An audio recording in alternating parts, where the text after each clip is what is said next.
Hello, you're watching ITV News Meridian. The headlines where you are this Monday evening. A Christian doctor from Kent facing disciplinary action after telling patients he'd pray with them takes his case to an industrial tribunal. I wasn't just fighting the case for myself, but for the rights of other Christians, doctors, nurses, health professionals, even beyond, teachers, etc., to share their faith where relevant. The Tunbridge Wells artist whose life changed overnight after getting COVID.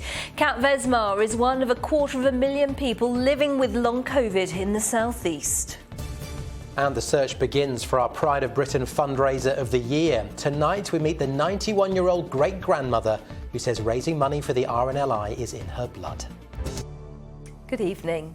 A Christian doctor from Kent who prays with his patients says religious freedom is worth fighting for after reaching a legal settlement with the NHS. A 6-day tribunal hearing concerning Dr. Richard Scott's conduct had been due to start this morning before the GP's lawyers reached an agreement with the Health Services team. Our reporter Kit Bradshaw is outside the Ashford Tribunal Hearing Centre for us this evening. Kit, this is a complex dispute about whether it's appropriate for religion to enter the GP consulting room. That's right, Sangeeta. This case all really rests on that point. Is it appropriate for a GP to discuss prayer with their patients and to offer to pray for them? Well, Dr. Richard Scott very much thinks it is. He's been practicing for 35 years, currently seeing patients at the Bethesda Medical Practice in Margate. But NHS bosses were threatening to remove him from the GP list after a series of complaints. And as part of that disciplinary process, they told him to go on a 3-day professional boundaries course and undergo a psychological assessment. He had refused those sanctions, and that's why he and his lawyers ended up at the building behind me at the start of a 6-day tribunal, as you say. But just before that tribunal was due to commence this morning, both the legal teams did reach a settlement, which Dr. Scott told me he was very pleased about. I was very pleased, not least because I wasn't just fighting the case for myself, but for the rights of other Christians, doctors, nurses, health professionals, even beyond, teachers, etc., to share their faith where relevant, because it can make such a big difference to people's lives. Do you think prayer in a healthcare setting has a practical benefit to your patients? Absolutely. I had a man last week from Poland whose wife is dying from cancer. In addition to making sure that all the other medical details are in place, could I pray for you? He was delighted to do so. And as I say, I have seen cancers stop, I've seen cancers regress through prayer, in addition to God helping patients with infertility and other areas. Why would I not offer something when I know it helps? Now, as part of the agreed settlement, Dr. Scott has agreed to go on a 1-day training course as opposed to that 3-day training course that he was originally threatened with. The Secular Society says that shows that he does need to modify his behaviour.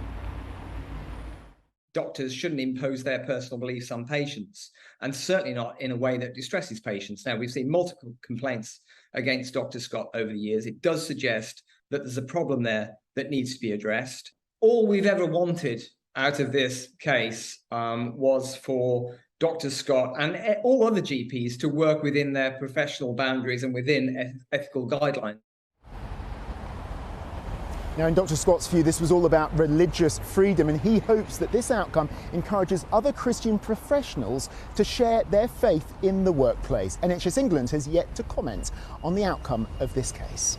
Kit, thanks very much. Dozens of jobs have been lost at a paper mill near Canterbury, which has been an employer for almost 300 years. Chartham Paper Mill has been placed into administration. Many of the redundancies are in Scotland. Administrators there say it was impossible to keep the factory open as a going concern.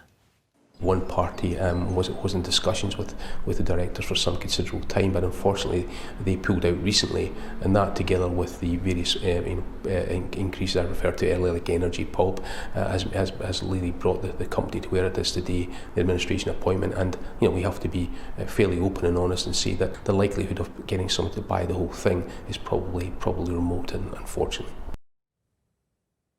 A 10-year-old boy is critically ill after falling from a 100-foot cliff near Brighton. It happened at Ovingdean at around 5 o'clock on Saturday afternoon. He was airlifted to a hospital in London. Police say the boy was visiting the area with his family. An inspection of Brook House, the immigration removal centre near Gatwick Airport, has highlighted several failings. Too many detainees had been held there for what inspectors called an unacceptable length of time, in one case for 16 months. It was crowded and noisy, and the inspectors noted prison-like conditions which made those held there feel unsafe. But Serco, which runs the centre, says the report also found detainees did have access to good legal advice. An e-scooter rider who knocked over a pensioner while trying to avoid the police has been sentenced to 16 months. Paul Satchell, who was 58 at the time, was stopped in Watermill Lane in Bexhill-on-Sea. He struck a 79-year-old pensioner who suffered extensive injuries, including a fractured eye socket. Satchell was also disqualified from driving for 3 years at Lewis Crown Court. We're facing a national emergency. That was the message from the Labour conference today. Party members from the South East have made the journey to Liverpool as the economic crisis seems to get worse. Well, over to our political correspondent Phil Hornby for more on this. Phil, have Labour come up with any solutions?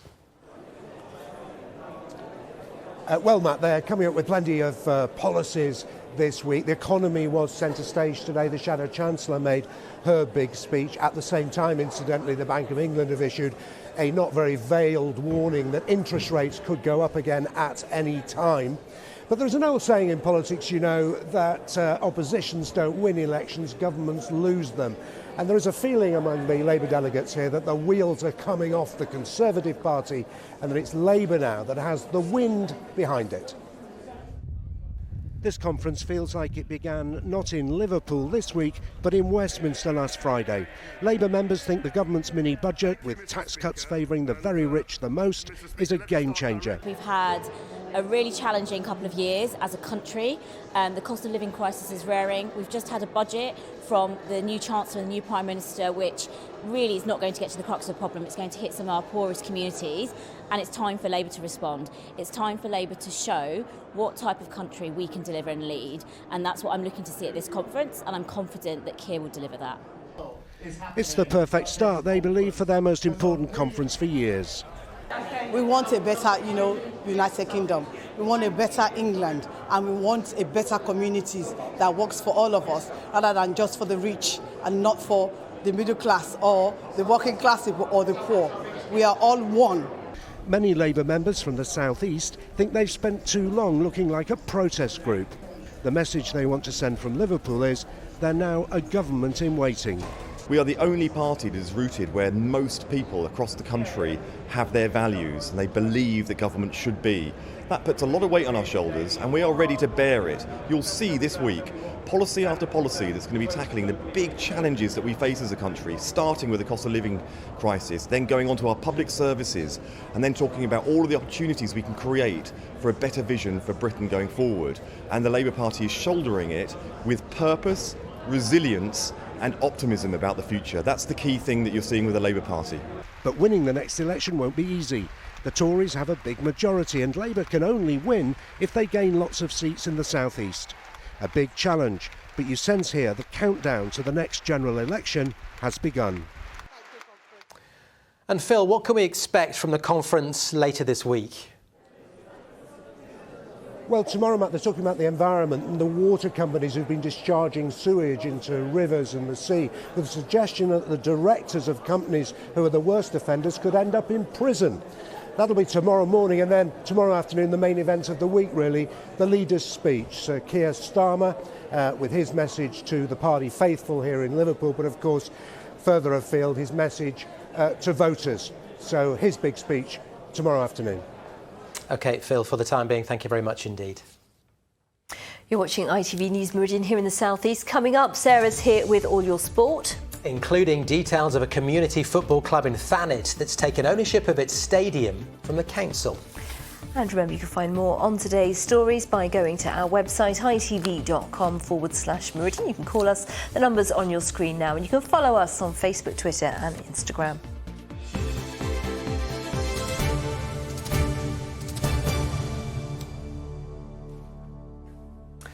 An artist from Tunbridge Wells says her life changed overnight when she contracted COVID a year and a half ago. Kat Vesmar used to cycle 40 miles at weekends, but for many months, simple tasks like washing her hair became just too exhausting. She's one of almost 250,000 people living with long COVID here in the southeast, as Abigail Bracken now reports. 18 months after catching COVID, and Kat Vesmar is still recovering. Extreme tiredness, chronic fatigue makes simple domestic tasks difficult. And nerve damage in her feet means even wearing socks is too painful. How long did you say you've been working? How difficult has it been? Really difficult. So my life changed overnight. I was really isolated. I was unable to do my food shopping, simple tasks like make food, wash my hair, shower. And that was probably like it for about a year. And then in the last few months, I've seen quite big improvements. But it's still debilitating. I'm still unable to do exercise. I'm unable to stand on my feet pain-free. Long COVID is a new condition that is still being studied. The latest statistics estimate almost 2 million UK residents self-report having it.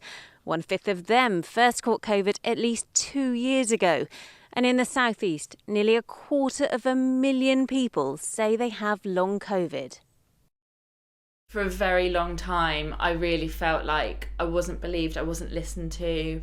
I was constantly having to justify myself. And again, I was fortunate I had family that were there and that were listening to me. But for so long, I wasn't heard. And that's what led me on to doing my art as a way of expressing myself.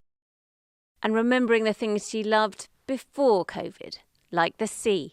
So she's been painting artworks based on sea themes for display at an exhibition at the Trinity Theatre in Tunbridge Wells next month, with some of the proceeds going towards Emmy and COVID charities.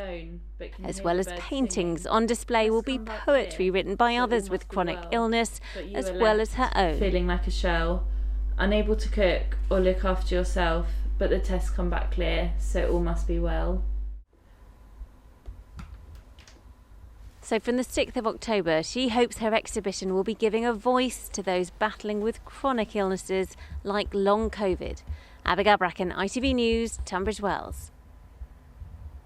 Dr. Julian Spinks is a GP in the Medway towns who has seen many patients with COVID and its aftermath. Thank you so much for your time today, Dr. Spinks. We know how busy you are. So how are you able to help people with long COVID? Because as we've heard there from many people, it can be so debilitating. Well, long COVID is a real challenge. Firstly, to actually identify it. The definition these days is people who are still getting some sort of symptoms after 12 weeks. We've got to make sure that they're not suffering from another disease that's mimicking it. And then we've got to find a way to actually help with their symptoms. And of course, this is a condition that can cause an enormous range of things, from respiratory symptoms, psychological symptoms, tiredness, brain fog, and even things like bowel problems and muscle problems. So it's a real challenge. No two people are the same, and you've got to try and work out the best way to help them. Now, we seem to have been able to treat COVID and fight it off with the use of vaccines very quickly. So why is this not the case with long COVID? Well, vaccines do make a difference. Recent research suggests that your chances of getting long COVID will go down by about 44%. And that's the best you can do to prevent it. Unfortunately, we're still struggling to understand why long COVID happens. And really, it's only when we understand a disease that we can find the best treatment for it. And the other issue with long COVID is it is so arbitrary. Absolutely. It is difficult to know who's going to get it and who doesn't. We do know that the more severe the original COVID you have, the more likely you are to have it. And also, for example, women in the ages of 35 to 50 are more likely. We do know also that if you're vaccinated, you're going to reduce your chances by about 44%. So it's well worth still getting the vaccination. And briefly, we are heading into the autumn. There is a new booster campaign. Will COVID cases be on the rise again? And with it, will that mean more cases of long COVID? Well, we are starting to see more cases again and more admissions to hospital. The good news is that actually long COVID is becoming slightly less common, possibly because people have previously been vaccinated, and it's a very good reason to take up that offer. Dr. Julian Spinks, thank you. Now let's turn our attention to sport. Sarah joins us in the studio. Good evening. Thanks, Matt. Thank you. Well, England's Nations League match tonight meant a weekend off for many teams. Not all, though, with Gillingham and Crawley both in action and both hoping to distance themselves from the foot of the League Two table. A point for Gillingham did take them 2 points off the bottom.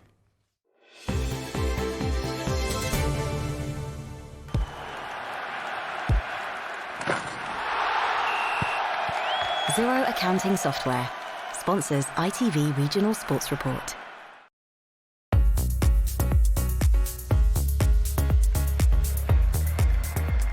Gillingham boss Neil Harris took the positives from a game against a team also struggling at the wrong end of the League Two table. Opponents Hartlepool under new manager Keith Curle failed to give him a first win and are now without a victory in 19 matches. Gill's boss Harris says his side handled the difficult game really well.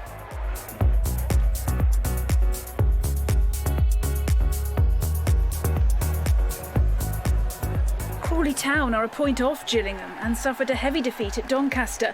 James Tilley's leveller did little to turn the tide, with manager Kevin Betsy describing his team as lacking the basics and offering no excuses.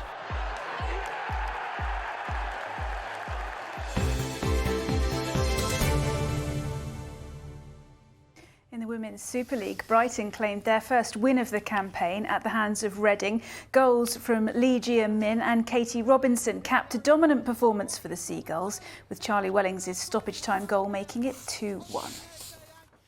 On to cricket, and there was disappointment for the Southern Vipers, who lost their final at Lords by the narrowest of margins. Defeat by just 2 runs saw the Northern Diamonds claim the Rachel Hayhoe Flint Trophy and denied the Vipers a hat-trick of victories in the competition.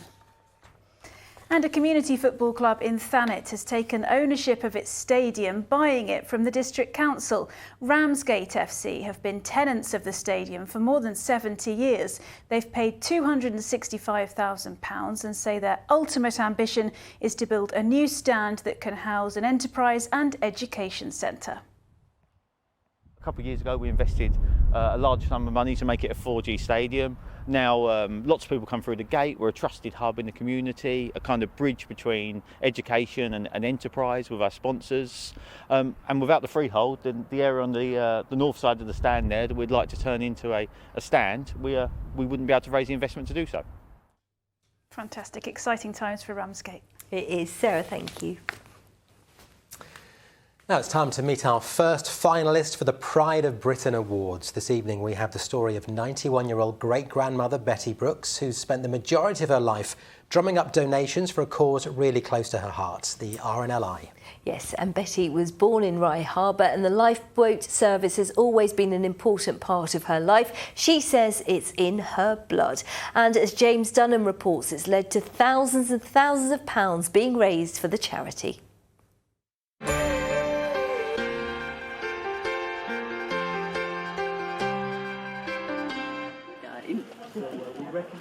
Thank you very much. Good girl, Lily. Thank you so much. You're welcome. For more than half her life, Betty Brooks has been collecting cash for the RNLI, her tireless efforts as a fundraising figure recognised by many locals. Betty, she's incredible. And look at her, she's so lovely and she's looking so wonderful this morning and she's done such a fantastic job for the lifeboats. Incredible. The most wonderful thing about Betty is she's so humble, and so she said, I don't want any praise, but she loves the lifeboat station, she loves the RNLI. Betty puts her affection for the lifeboat station at Rye Harbour down to one thing. I was probably born with lifeboat blood in my body. Her cousin and uncle were crewed at the station and on board the Mary Stamford, a lifeboat vessel which capsized in 1928, killing all 17 brave men on board.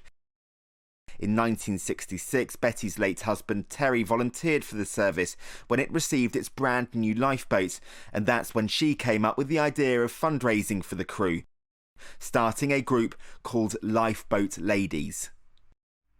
You sort of carry it on in memory of those. We've had lots of fun sort of beg, borrowing or stealing, so to speak, which isn't always easy, because you, in a small community like this, you're begging off of the same people for probably 3 or 4 events each year, and they still come up with help. So what's the secret to making it all work? Well, I'm not sure. Twisting their arm, I think. Betty's determined fundraising spirit has paid for vital equipment and training. Whether it's been coffee mornings, cake sales or helping out in the lifeboat shop, every penny donated under her 55 years of duty ultimately helps save lives. To get anybody to stick at anything these days is a bit difficult, but she's a fantastic ambassador for fundraisers. Betty never expected to be nominated as Pride of Britain Fundraiser of the Year. Her family chuffed with the achievement. How proud are you of your great nan? Very, very, very proud. How would you describe your great nan to people? Amazing. Do you think people are inspired by you? I don't know. And really, I don't really care. I just hope that there's others that will follow in my footsteps. It's estimated Betty's raised more than £200,000, which averages out at £3,500 each year. With her 91st birthday approaching, she's taking a step back from fundraising, knowing she's done the RNLI proud. James Dunham, ITV News. So lovely. She doesn't know and she doesn't care. I like it. Another finalist, of course, on the programme tomorrow. Let's go to Holly now. Wanted to mention, felt really dark this morning. Well, I know it does that, but noticeably darker today. I know. Well, we've had the equinox and we're at the point in the year now where we're losing light, unfortunately, at the fastest time, about 4 minutes a day, which is not to everyone's taste, I know, but it does mean... I've got a little bit of silver lining. Silver lining, that's the phrase for you. It does mean tonight you've got probably the best chance in our lifetimes to view Jupiter. In our lifetime? In our lifetime, potentially. So, Jupiter is at its closest point to Earth in, decades. It hasn't been this close since 1963. And it's opposite the sun in the night sky as well. It's called its opposition. So as the sun sets in the west, it will rise in the east and will be, as I say, at its brightest and most impressive that we will have seen for absolute decades. Given a good pair of binoculars, you keep them nice and steady. You can see that spot thing. Well, they think you'll be able to see some of the banding on the planet, and also maybe 3 or 4 of Jupiter's moons as well. Probably not quite the spot. For the spot, you'd probably need a telescope. But certainly, I think it's going to be a pretty spectacular view, and we probably won't see anything this impressive again for over 100 years. That is good. But Go on. Few clear spells around, fingers crossed to tonight see the as spot well. thing. To see the spot thing. Let's have a look. Here's a full Need some forecast. binoculars.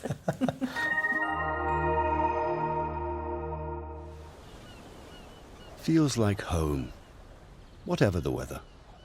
Valent Boilers and Heat Pumps sponsors ITV Meridian Weather. A very different feel today compared to the sort of weather we've had for quite a long time, really. A much more autumnal feel, quite a chill in the air. A blustery wind hasn't helped. We continue to see that blustery wind into tomorrow as well, although easing down a touch. And we've got some showers in the mix. That's been the case today, and that continues to be the case. So we had this cold front go through first thing. Behind it, we've got Arctic air tucking in, so hence this drop in temperatures, and the winds, of course, haven't helped. We're seeing some showers feeding down too, and that continues to be the picture out there this evening. A few showers around. As you can see, cloud will come and go a bit. Some clear spells around. Always the chance of catching an odd shower or two, but the bulk of the night, I think, largely dry. And these are typical temperatures, but probably dropping a little lower out in the countryside. And then tomorrow's quite a similar day in many respects. Some sunny spells, some showers feeding through, not too many of them. Cloud will come and go a bit, probably more of those showers perhaps into the afternoon. Still a bit of a blustery wind, but I think less so than today, although temperatures on the thermometers could actually be a shade lower, 13 to 15 degrees. They're a bit on the low side for the time of year. Our high tide time, Sheerness there 2:10, and again at 2:21 into the afternoon. Now, I think on Wednesday and Thursday, you may well get away with some spells of sunshine, though I couldn't rule out a few showers. A dry start on Friday before wet and windier weather arrives. Take care. Valent sponsors ITV Meridian Weather. I've just learnt the spot thing on Jupiter is a storm that has been raging for at least 150 years. Did not know that. Incredible. Do now. That's it from us. Have a good evening. Bye-bye. Bye-bye.